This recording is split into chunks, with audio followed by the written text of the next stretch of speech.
এর চেয়ে বড় অপমান সালাতের, যে সালাতের অপমান, যে সালাত শেষ হয়ে গেল। পৃথিবীর সবচেয়ে বড় দোয়া, সবচেয়ে দামি দোয়া, মুহাম্মদে বুঝলো এই দোয়া। বৃষ্টির দরকার, সালাত আদায় করো। সূর্যগ্রহণ থেকে বাঁচতে চাও, সালাত আদায় করো। মৃত ব্যক্তির জন্য দোয়া করতে চাও, সালাত আদায় করো। জাকারিয়া বুঝলো সালাতের পাওয়ার, সন্তানের দরকার, সালাত আদায় করো। সারা বুঝলো সালাতের পাওয়ার, বিপদ থেকে বাঁচার দরকার, সালাত আদায় করো।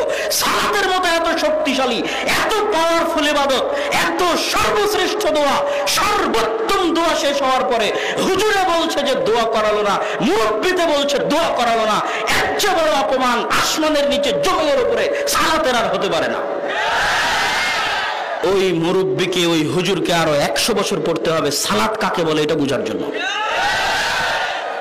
তো আমি একসাথে হাত তুলে দোয়া করার পর অন্যরা যেভাবে বলে সেভাবে বুঝাতে চাইনি। আমি আপনাকে বুঝাতে চাইছি, আপনি ভিতর থেকে ফিল করেন হোয়াট ইজ সালাত। সালাত কি? এর চেয়ে পাওয়ারফুল ইবাদত আসমানের নিচে জমিনের উপরে নাই। এর চেয়ে শক্তিশালী দোয়া আসমানের নিচে জমিনের উপরে নাই।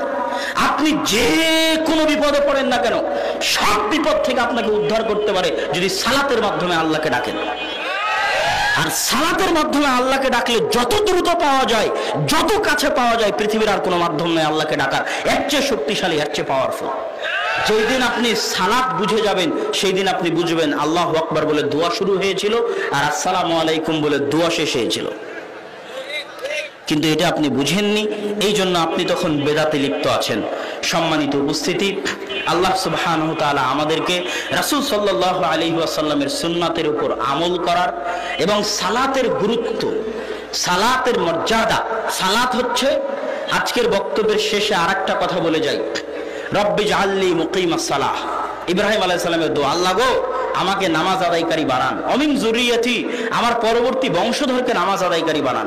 আমি যেন বেনামাজি না হই, আমার পরবর্তী বংশধর যেন বেনামাজি না হয়। শয়তানের দাসত্ব, শয়তানের গোলামির বিরুদ্ধে সবচেয়ে বড় অস্ত্র, সবচেয়ে ভয়ঙ্কর অস্ত্র, সবচেয়ে শক্তিশালী অস্ত্র হচ্ছে 5 ওয়াক্ত সালাত মসজিদে গিয়ে আদায় করা।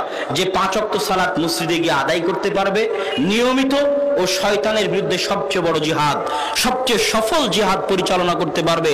অন্য সকল ষড়যন্ত্র, শয়তানের অন্য সকল ষড়যন্ত্রকে কাবুতে নিয়ে আসা তার জন্য সহজ হবে। আর যে সালাত ঠিক মতো আদায় করতে পারবে না, ও শয়তানের গোলাম হয়ে যাবে। ওর জন্য গান বাজনা করা, ওর জন্য অবৈধ সম্পর্ক করা, ওর জন্য সকল অন্যায় করা সহজ হয়ে যাবে। কাউকে দেখবেন যে নামাজ আদায় করার পরও গুনাহ করছে, ভালো করে খেয়াল করে দেখবেন ও 5 ওয়াক্ত সালাত নিয়মিত মসজিদে যায় না। যে নামাজি নামাজের পরও গুনাহ করে, ওই নামাজি 5 ওয়াক্ত সালাতের জামাতের নামাজি নয়। 5 ওয়াক্ত সালাতের জামাতের নামাজি হচ্ছে শয়তানের বিরুদ্ধে সবচেয়ে বড় জিহাদকারী, সবচেয়ে সফল জিহাদকারী। আর এর চাইতে টপ লেভেলের জিহাদকারীকে যে রাতে উঠে নিয়মিত তাহাজ্জুদের সালাত আদায় করে। অতএব 5 ওয়াক্ত সালাত নিয়মিত ধরে রাখার চেষ্টা করেন।